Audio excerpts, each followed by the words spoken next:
Mr. President, we exercise our right of reply to one more attempt by the leader of Pakistan to tarnish the image of this august forum by bringing in matters internal to my country and going so far as to spew falsehoods on the world stage.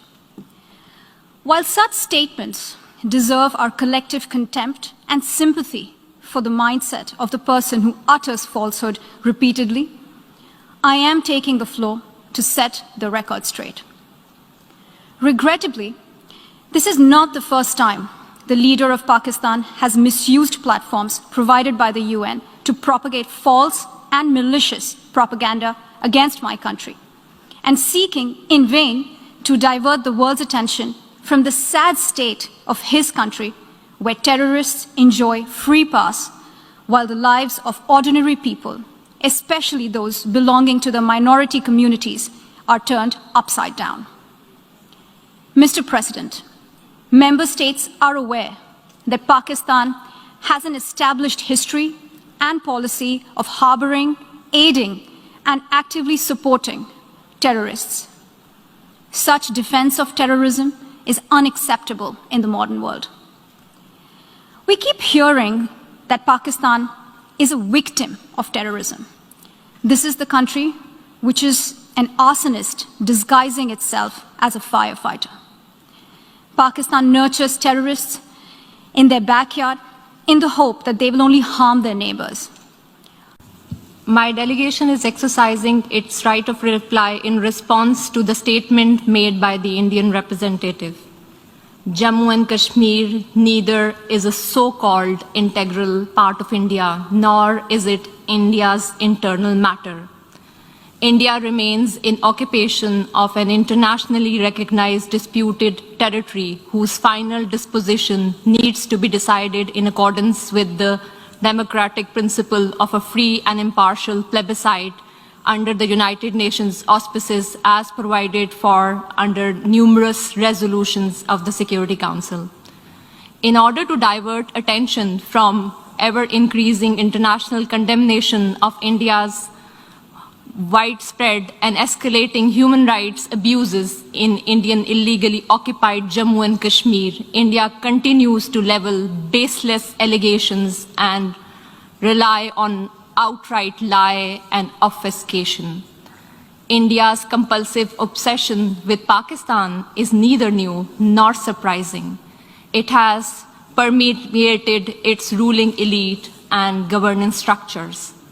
But there is a method to this obsession, as it underpins India's electoral and foreign policy under the ruling RSS-BJP Hindutva-inspired government.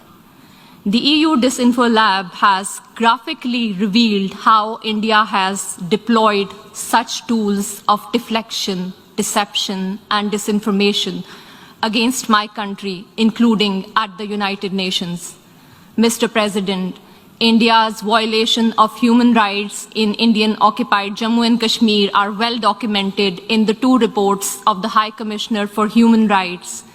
Since 5 August 2019, the High Commissioner has urged India to unlock the situation and fully restore the rights that are currently being denied to the people of the occupied territory. Several special rapporteurs and mandate holders have also termed the human rights situation in Indian illegally occupied Jammu and Kashmir in a, quote, free fall, unquote. Major human rights organizations, including Human Rights Watch and Amnesty International, have expressed similar serious concerns about India's human rights violation, including in the occupied territory. Not surprisingly, Indian authorities have failed to respond to any of these communications. In fact, a witch hunt has been launched against those who dare to report these crimes. Only last year, Amnesty International ceased work in India, citing constant harassment at the hands of the government. The government of Pakistan has recently released a comprehensive and well-researched dossier containing the entire range of gross, systematic, and widespread violations of human rights being perpetrated by Indian security forces in the occupied territory. We call upon the international community to take cognizance of the compelling evidence and hold India accountable for the heinous crimes. If India has nothing to hide, it must accept a United Nations Commission of Inquiry and agree to implement the Security Council resolutions stipulating a plebiscite to enable the people of Jammu and Kashmir to exercise their right to self-determination.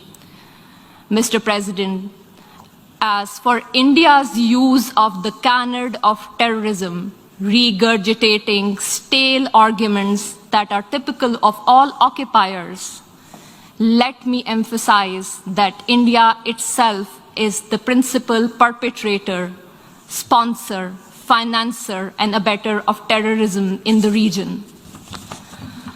Today, India is involved in at least 4 different types of terrorism. First, India is resorting to state terrorism to suppress the people of Indian illegally occupied Jammu and Kashmir.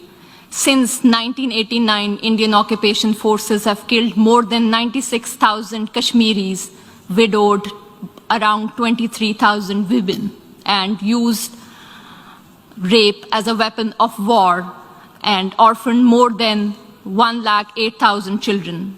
Second, it is funding and supporting terrorist organizations like the TTP, which are involved in numerous cross-border terrorist attacks against Pakistani military and civilian targets. Over the last decade, thousands of Pakistanis have lost their lives or have been injured as a result of these Indian-sponsored terrorist attacks. Pakistan has shared irrefutable evidence of Indian involvement in supporting and sponsoring terrorism with the international community. Third, India is financing and organizing mercenary terrorist organizations against Pakistan to impede economic growth and prosperity of the region. India's National Security Advisor, Mr. Ajit Doval, has publicly admitted supporting and financing of such mercenaries. The captured Indian spy, Kulbhushan Jadhav, has also confessed to organizing such terrorism in Pakistan. Fourth, India is being guided by a supremacist ideology that has mainstreamed Islamophobia and bigotry against minorities, particularly Muslims, in its political discourse. The RSS is one of the oldest fascist movements in the world, enjoys state protection, patronage, and support by BJP, the ruling party in India. It was RSS which was responsible for pogrom in Gujarat in 2002, which killed over 2,000 innocent Muslim children, women, and men. These anti-Muslim pogroms were later repeated in Mumbai and Delhi. One cannot expect anything new from the purveyor of Hindutva. In today's incredibly intolerant India, the 200 million strong Muslim minority faces frequent lynching by cow vigilantes, pogroms by RSS thugs with official complicity, discriminatory citizenship laws to disenfranchise Muslims, and a concerted campaign to destroy mosques and the rich Muslim heritage of India.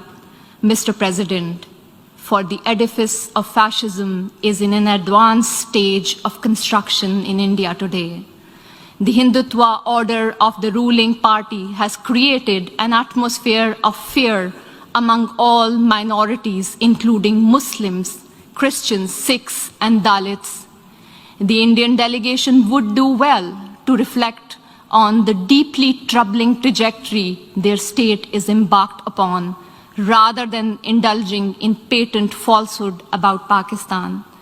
India must realize that it has continuously and miserably failed to suppress Kashmiris living under its occupation, from demanding their inalienable right to self-determination. I thank you. Je remercie l'honorable. I thank the distinguished representative of Pakistan.